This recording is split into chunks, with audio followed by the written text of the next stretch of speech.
In this lesson, I'm going to be showing you how to remove a video background in Canva. So let's go ahead and get started here. As you can see, I have a video here and I'm going to try to remove this background here. So I'm going to select the video itself and I'm going to go over to edit video on the toolbar right on the top here. So click on that.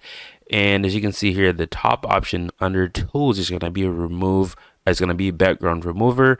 So click on that and there we go. As you can see, the background has been removed. I'm going to play the video.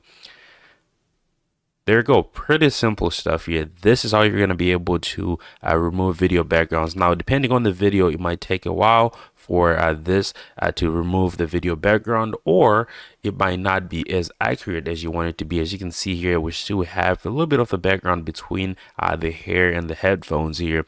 That's because, it's not going to be able to get everything unless you have, a solid background in the video, which is going to help a lot. So if you have a lot of things going on in the background of the video, it might not be as accurate as you wish for it to be. Now, that is pretty much it for this lesson. I'll see you guys on the next lesson.